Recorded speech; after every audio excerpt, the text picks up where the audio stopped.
नमस्कार दोस्तों, आज हम एक हॉरर स्टोरी के बारे में बात करेंगे जो काफ़ी डरावनी है।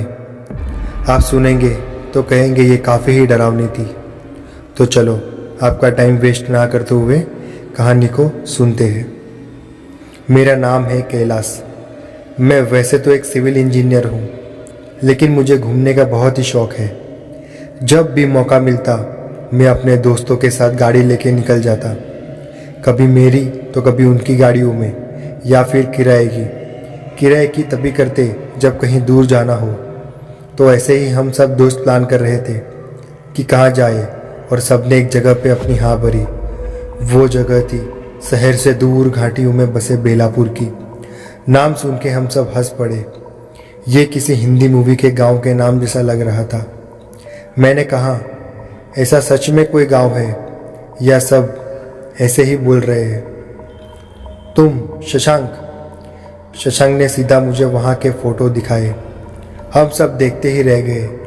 बहुत ही खूबसूरत पहाड़ियाँ थी और बादलों से घिरा हुआ गांव बेलापुर। अब तो मेरा मन भी वहाँ कब जाऊँ ऐसे कर रहा था। मैं, राहुल और शशांक तीनों ने शनिवार का प्लान बनाया और हम सब शशांक की ही गाड़ी से निकल गए। सुबह जल्दी उठ के सामान बांधा और बिना कुछ खाए हम निकल गए। सोचा रास्ते में कुछ खा लेंगे। सूरज अब काफ़ी ऊपर आ गया था। सबको बहुत भूख लगी थी, तो सोचा कहीं रुक के पेट पूजा तो कर ले। हाईवे पर आजकल इतने छोटे मोटे ढाबे हैं कि खाने पीने की कोई टेंशन नहीं है, और हमारे जैसे बुक्कड़ों के लिए तो ये सोने पे सुहागा है। एक जगह शशांक ने गाड़ी रोकी। हम सब उतरकर जरा फ्रेश होकर नाश्ता करने लगे। नाश्ता करने के बाद हम सीधा बेलापुर के लिए निकल पड़े। बेलापुर शायद शाम तक पहुंचने वाले थे। रास्ते में और भी कुछ अच्छी वाली जगह शशांक को पता थी, सो वहां से होकर जाने वाले थे। गाड़ी चल रही थी और मंजिल जैसे आने को थी। सब लोग बहुत ही बेचैन थे। वैसे तो ये सब नॉर्मल था, लेकिन कुछ होने वाला हो तो इंसान को उसकी एक पूर्व सूचना भगवान देने ही लगता है। ऐसा सुना था मैंने अपने बुजुर्गों से। जो भगवान को मानता है और उनमें आस्था रखता है, वो इस बात को ज़रूर मानेगा। ये मैंने बहुत बार सुना है। कुछ होने से पहले हम सतर्क रहे, या कोई अनहोनी ना हो या होने वाली हो, इसका अंदेशा थोड़ा सा तो लग ही जाता है। लेकिन हमने इन सब बातों को नज़रअंदाज किया और मस्ती में निकल पड़े। मेरी थोड़ी आंख लग रही थी, तो मैंने राहुल को आगे बैठने को बुलाया और मैं पीछे जाके लेट गया। शशांक को बहुत गुस्सा आया कि ट्रिप का मज़ा ये सो के ले रहे हैं, लेकिन मुझे बहुत ही नींद आ रही थी। अभी तक हम आधे दूर तो आ चुके थे। रास्ते में रुकने का सोचा, लेकिन रास्ता खराब होने के कारण शशांक ने कुछ और जगह दिखाने का प्लान कैंसिल किया। शाम हो रही थी। मैं अब काफ़ी अच्छा महसूस कर रहा था। पहाड़ों का रास्ता चालू हो गया था। घना जंगल और पहाड़ दोनों को काटा हुआ रास्ता हम मोड़ पे ले रहा था कि जैसे ये आखिरी हो। अचानक शशांक ने ब्रेक लगाए। मेरा सर सीट से टकराया। मैंने पूछा, क्या हुआ रे शशांक? पगले, मेरा सिर फूट जाता तो? क्या ज़रूरत थी ज़ोर से ब्रेक लगाने की? शाम होने से हेडलाइट चालू थी गाड़ी की। सामने से एक औरत आते हुए दिखी। उसने हमसे बेलापुर के रास्ते में एक गांव तक लिफ्ट मांगी। हम सब एक दूसरे की तरफ देख रहे थे, कुछ बोलते। इससे पहले वो औरत बोली, भाई साहब मेरी मदद करो, मेरी बच्ची घर में अकेली है, उसको देखने वाला कोई नहीं है। मैं पास के गांव में बाज़ार के लिए आई थी। अब वापस जाने को पैसे नहीं है, इसलिए पैदल जा रही हूँ। शशांक ने सीधा नहीं कहा तो वो रोने लगी। राहुल मेरी तरफ देख रहा था। किसी औरत को लिफ्ट, और वो भी गांव में? ये बात हम सबको हजम नहीं हो रही थी। वो औरत गाड़ी के सामने आके बैठ गई, रो के मदद मांग रही थी। इंसानियत के नाते हमने उसको सामने शशांक के साथ बिठा दिया। राहुल मेरे साथ पीछे आ गया। राहुल से रहा नहीं गया तो उसने पूछ लिया, बहन जी आपको ऐसे किसको लिफ्ट मांगते देखा है? हम सब चौंक गए, क्योंकि ये गांव का इलाका है। ऐसे सब शहर में होता है। वो बोली, भैया ज़रूरत है इसलिए हम हमेशा बाज़ार के इसी रास्ते पैदल ही जाते हैं। ये रास्ता नया नहीं है, लेकिन कुछ दिन से यहाँ एक आदमखोर शेर घूम रहा है, इसलिए थोड़ा डर लग रहा है। आप शायद नहीं जानते, संभल कर रहिएगा। गाड़ी चल रही थी और हम सब उस औरत की बातें सुन रहे थे और उस पर भरोसा भी कर रहे थे कि उस आदमखोर शेर ने लोगों को कैसे मारा। उसकी बातों से ऐसा लग रहा था कि ये लोग तो डर के माहौल में ही जी रहे हैं और इन सब चीज़ों की आदत हो गई है। गाड़ी चल रही थी, हम सब उसकी बातों में सब भूल गए थे कि राहुल का मोबाइल बजने लगा। कोई कॉल था। सबको अचानक से लगा जैसे नींद से उठ गए। अंधेरा काफ़ी हो गया था। हम जा ही रहे थे, रास्ता तो जो ख़त्म ही नहीं हो रहा था। अब तक तो उस औरत का गांव भी आना चाहिए था। अचानक मेरे मन में ये बात आई कि इस औरत ने बोला था कि उसका गांव तो पास में ही है, लेकिन अभी तक आया क्यों नहीं। और ख़ास बात ये थी कि हमने उसको गांव का नाम भी पूछा नहीं। मैंने राहुल को इशारा किया। शशांक से सीधे बात नहीं कर सकता था, वो औरत कुछ गलत मतलब निकालती। मैंने शशांक से गाड़ी रोकने को कहा। उसने बाजू में गाड़ी रोक दी। हम अपने पैर पर गए। हम अपने पैर दर्द कर रहे थे, बोल के नीचे उतर गए। शशांक अभी भी गाड़ी में ही था। रात के 11 बज चुके थे।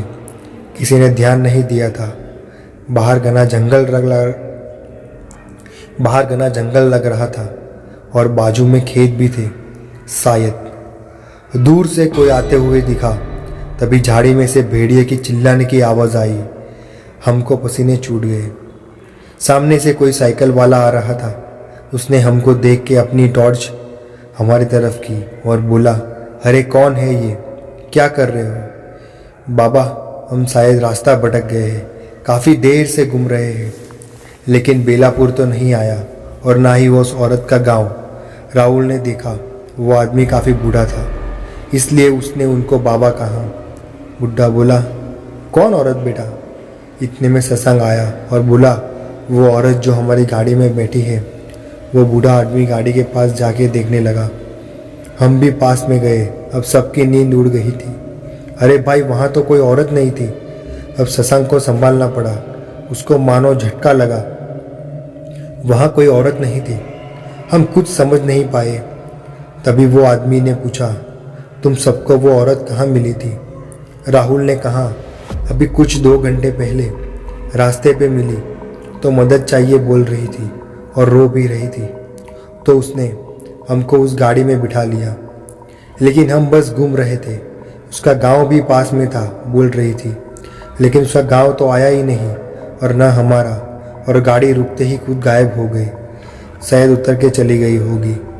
बाबा ने अपने हाथ से कुछ निकाला और हम सब के सर के ऊपर घुमाया और कहा, बेटा, तुम लोग ने एक भूत को अपनी गाड़ी में बिठाया था। वो कोई औरत नहीं, यहाँ उस मोड़ पे जो मौतें होती है ये वही है। तुम सबका नसीब अच्छा था, इसलिए कोई हादसा नहीं हुआ। अभी तुम सब आगे मत जाओ, मेरा खेत पास में है, वहाँ चले जाओ। आगे जाओगे तो तुम सबको शायद खतरा होगा। तुम सब अभी अभी मौत के साथ सफ़र करके आए हो। वो बूढ़ा हम सबको खेत में लेके गया। वहाँ एक झोपड़ा था, वहाँ आग भी जल रही थी। हम एकदम सदमे में थे। क्या हो रहा था कुछ समझ में नहीं आ रहा था। आग के पास बैठ के थोड़ा अच्छा लग रहा था। बाहर अभी ठंड बढ़ गई थी। वो बूढ़ा हम सबको देख के बोलने लगा, तुम सब बहुत नसीब वाले हो। वो चुड़ैल ने आज तक बहुत जाने ली है। वो ऐसे ही किसी को रास्ता रोकती है और बाद में उसकी मौत सामने वाले मोड़ पे होती है। ये किस्सा सालों से चलता आया है। मौत पे किसका बस चलता है बेटा? लेकिन हमने किसी का क्या बिगाड़ा है? मैंने कहा। वो उसको कहाँ पता है, उसको तो बस बदला लेना है। उसको किसी ने मदद नहीं की, सुना है। रास्ते से जा रही थी और उसका बच्चा घर में अकेला था। वो भागती रही, लेकिन रात होने तक वो घर नहीं पहुंचती। उसका बच्चा मर गया। लोग कहते हैं कि वजह कोई और थी, लेकिन रास्ते से जाने वालों को दोषी मानकर जो उसके झांसे में फंसा उसको मारती है। हम सबको भी उस औरत ने यही कहा है, और उसका बच्चा घर में अकेला है वैसे ही कहा। हम सब एक साथ में बोल पड़े। वो बुढ़ा बता रहा था, अभी कुछ दिनों पहले की बात है, मैं यहाँ खेत में आता हूँ रोज़। उस रात भी था। उस डायन ने एक पूरे परिवार का नाश किया। मैं कुछ कर नहीं पाया, लेकिन आज जैसे तुम लोग बच गए, ऐसी किस्मत नहीं थी उन सब की। जब मैं पास में गया तो सारे लोग मर चुके थे, बच्चों तक को नहीं छोड़ा उस डायन ने। बूढ़ा किसान रो रहा था। उसकी बेबसी और लाचारी पे तरस और आ रहा था, लेकिन हम कुछ कर नहीं पा रहे थे। सबसे पहले तो हम बच गए थे, इसी बात का शुक्र मना रहे थे, और उस बूढ़े बाबा का भी। अगर वो नहीं आते तो शायद वो अनहोनी हमारे साथ भी हो जाती। 4 बज चुके थे, सुबह होने वाली थी।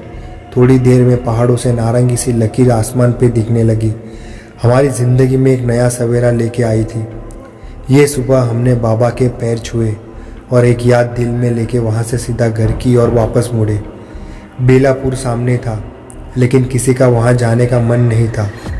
हम जैसे ही घर की तरफ मुड़े, खिड़की से हम सब ने रुक के पीछे की ओर देखा। वो मोड़ था जहाँ पे न जाने कितनी जाने गई थी। तो दोस्तों, ये कहानी आपको कैसी लगी? अगर आपको ये कहानी अच्छी लगी हो तो हमारे वीडियो को लाइक ज़रूर करें और कमेंट में बताइए। अगर आपको ऐसे ही कहानी और सुननी है तो हमें बताइए, और आपके पास भी और अगर कहीं नई कहानी है तो हमें बताइए। तो हम वही कहानी हम इस सोशल मीडिया के थ्रू, यूट्यूब के थ्रू आपको सुनाएंगे। और ये कहानी एक मनोरंजन के कारण थी। तो दोस्तों, वीडियो अच्छी लगे तो वीडियो को लाइक, शेयर एंड हमारे चैनल को सब्सक्राइब ज़रूर करें, ताकि हमारी नई आने वाली वीडियो आप तक ज़रूर पहुँचे। तब तक जय हिंद।